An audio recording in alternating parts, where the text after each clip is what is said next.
Hello, BookTube. Welcome back for my continuing shelf tour. This is it's actually shelf tour number 7. No, actually number 8. Sorry, I'm losing track here. Shelf tour number 8, but poetry shelf number 9. And this one is biography, more or less, of some poets that was on the bottom shelf here. I had to move out, so I have a little stack of books down here that will eventually go to charity shops. And I had a skull on it.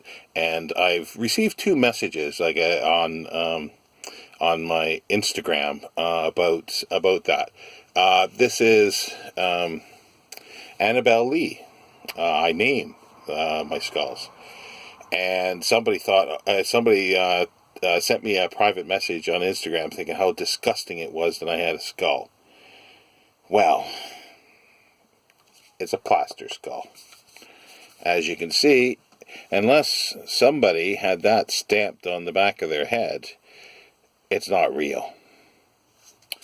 But I have no problem with skulls because I was trained as an archaeologist, and I enjoyed excavating burials, mainly because they're very intricate and you have to be very careful, so it takes a lot of patience to do it, and I enjoyed doing it. So I had handled many real skulls in the past. So yeah, no, it's not a real skull. The second comment I wanted to address was because I've been wearing this t-shirt. It's getting a little dirty here because of the books now moving across it. But somebody's saying, "Oh, I should change my shirt sometimes." Yeah, this is the only shirt that there is in the world. I have only one of them. I have the only one, and I put it on in January, and I don't take it off till December 31st. Yep, it's the only shirt that's like this, with black sleeves and white. It's the only one that ever exists in the world, and I have it. Anyway, enough of that. Let's move on to some biographies here. This is bought it as a remainder, Siegfried Sassoon, by John Stewart Roberts. It was published in... it's got 3 dates here: 1999, 2005, 2014. This is by Metro Publishers, Metro Publishing, an imprint of John Blake Publishing. And yeah, let's see here. First published in the hardback edition by Metro Publishing in 2014. Originally published in hardback in 1999. Metro paperback edition first published in 2005. So that explains it. I picked it up as a remainder. I have not read it yet. A lot of biographies. I will eventually read Siegfried Sassoon's biography because I thoroughly enjoy his writing, his poetry, as well as his nonfiction, in his novels and his memoirs. But a lot of biography of poets, I may not read it from cover to cover. I'll use it when I'm looking at their poetry. I want to look up something. So there's a lot that I won't ever read from cover to cover. This one looks very interesting, and here's one that I will read from cover to cover. It's The Red's Sweet Wine of Youth, The Brave and Brief Lives of the War Poets by Nicholas Murray. And it's just a collection of brief British poets of the First World War. Little Brown and Company by Nicholas Murray, as I say, 2010. And it's got little biographies: Robert Brooke, Julian Grenfell, Charles Hamilton Sorley, Wilfred Owen, Robert Graves, Edward Thomas, Edward Blunden, Isaac Rosenberg, David Jones, T. Hume, and other voices. It looks quite fascinating, but that will be one that I will read from cover to cover eventually.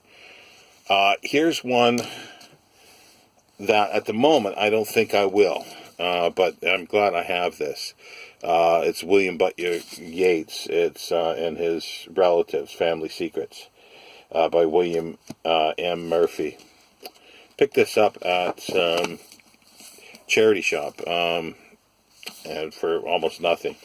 And it is Gill & Macmillan, published in 1995. But again, this will be something that I will, because it's a really good index, and there's lots of notes. So, and yeah, just there's an appendix here, so it's like basically that much in notes and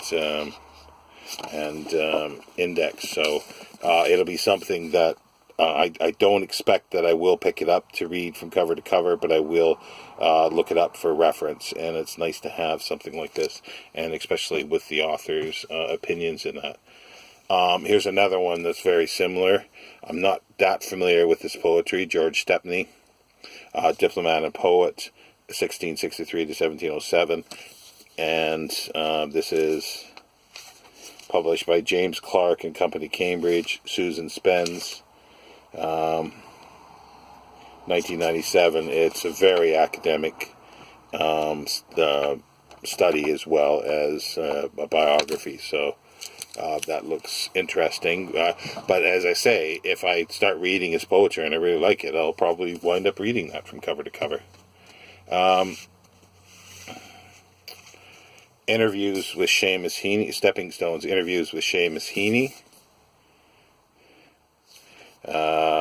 by Dennis Driscoll, and it looks like Seamus when he was younger. And again, this is something that to dip into, especially it's, you know, with the interviews, it's quite interesting, and I have read bits and pieces of it in some of the interviews, so that's quite nice. And again, that's from a charity shop, you know, so that was quite good. Here is an excellent biography of Coleridge. It's 2 volumes by Richard Holmes.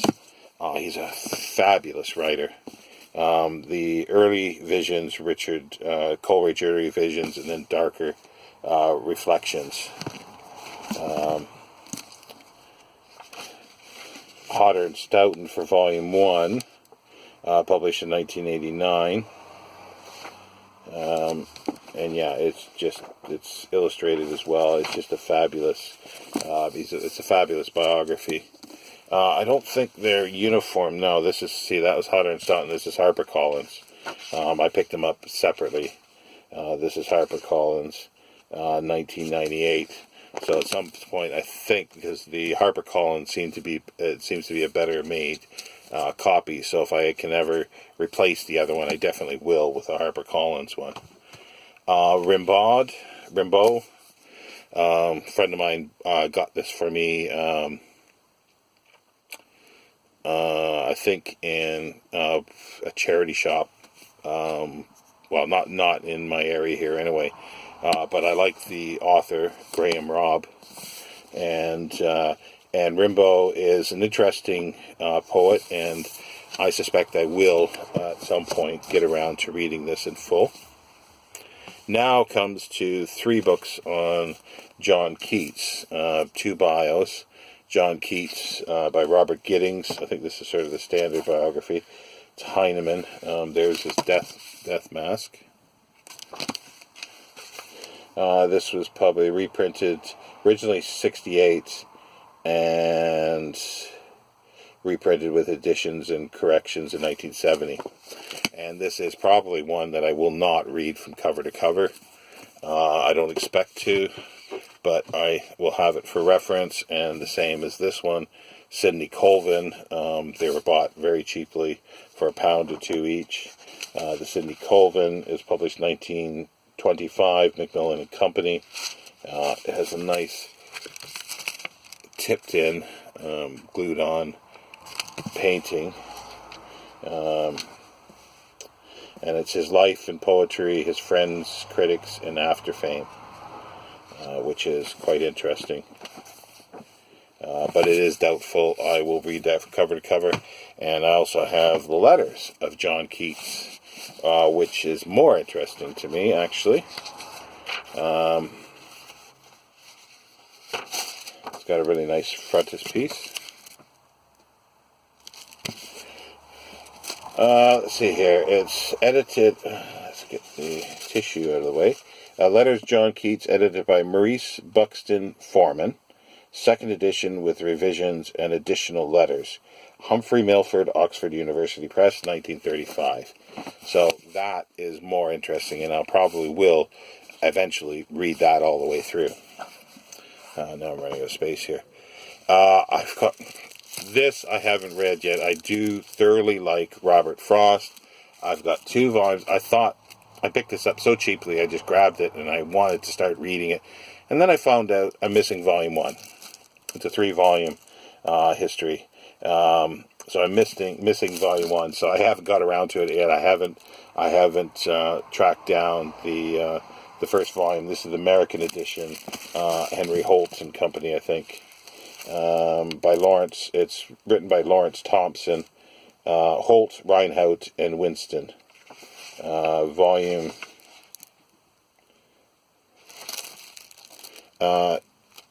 This is volume 2, and it was published in 1970.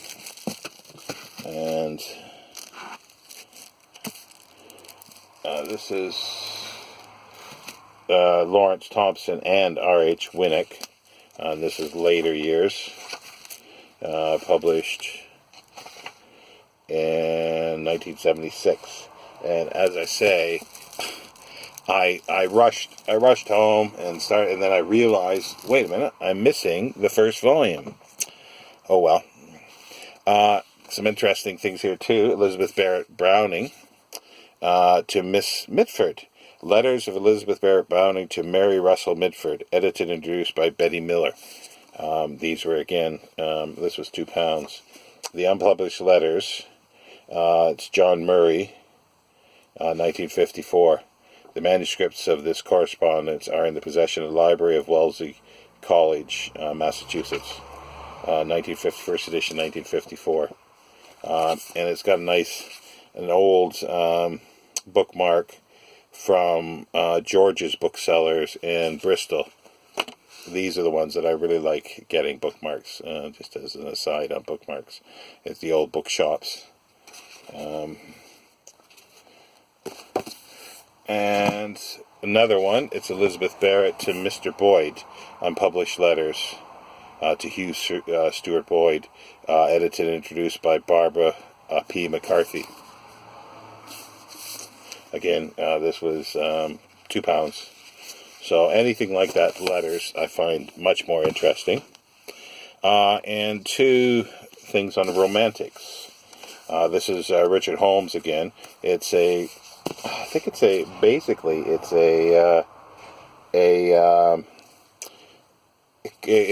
accompanies an exhibit, I think, at the National Gallery. But I picked it up somewhere at a charity shop again. And it's National Gallery Insights, Romantic Poets and Their Circle, Richard Holmes, 2005. It's quite well illustrated. It's quite thin. It's it's just very cursory, but it's interesting. And Peter Gay, Why the Romantics Matter. And this isn't going to be just for the poets. This I bought as a remainder very cheaply. It's Yale University Press. It's very thin, but it's an introduction on that. 2015. I do want to get his I think it's 3 volumes on the Enlightenment someday. AEH, Lawrence Hausman. This, again, this was a couple of pounds. And I might very well read these. Well, there's another one here that's Hausman, because of the Shropshire Lad that I like so much. This is AEH, some poems, some letters, and a personal memoir by his brother, Lawrence Hausman. Jonathan Cape, 1937. And it's memoir, letters, poems, light verses, and parodies, and notebooks. So it's got a lot of poetry in as well. It's his passport photo, age 70. That's interesting. It's a little more bigger than they do now, that's for sure. And lastly, I think it's lastly, yeah, lastly, is A.E. Housman. A sketch together with a list of his writings and indexes to his classical papers by A.S.F. Glow, Fellow of Trinity College, Cambridge. They came together here. It's Cambridge at the University Press, 1936. And these two came together. So I obviously picked those up. And there's facsimile of letter of Housman. So yeah, so that's that ends this section. This is poetry here as well, but I'm going to hold off on that. This continues poetry in behind here. I have been able to access it. It's a little difficult. I'm not sure where I'm going to put the books once I get them out, but I have already taken out 2 shelves and more. I've taken out the Swinburne, which I've already done a sort of spotlight on, and John Clare. So those are 2. The very top shelf is the old Oxford book of whatever. So some of that's gone, but it's going to take me a little while to get to that because it's quite high and I got to move stuff around. But the others I'll pull off and do them in my normal sitting place. So we'll start that tomorrow. With basically it's going to be a lot of Andrew Lang is the first stuff, and a few others that were sort of contemporaries of him. So we'll start that tomorrow, and that'll be poetry. Well, I'll continue it continuously, even though it'll be 1, 2, 3, 4. It'll be the 4th shelf down. But I won't call it that. Yeah, this will be 9, so that'll be shelf 10, and we'll just continue like that until I'm done all the poetry. I envision that there could be about another 15 to 18 videos of poetry. Yes, a lot of poetry. And then we'll move on. We'll move on just right here with the, after the poetry, we'll do the Dracula and the ghost stories and so forth. But that's getting ahead of ourselves. So have a good afternoon and early evening if you're in the UK, or afternoon in the US, in North America, or wherever you are in the world. And I will be back later with my essay, my last video of the evening. Thank you. Bye.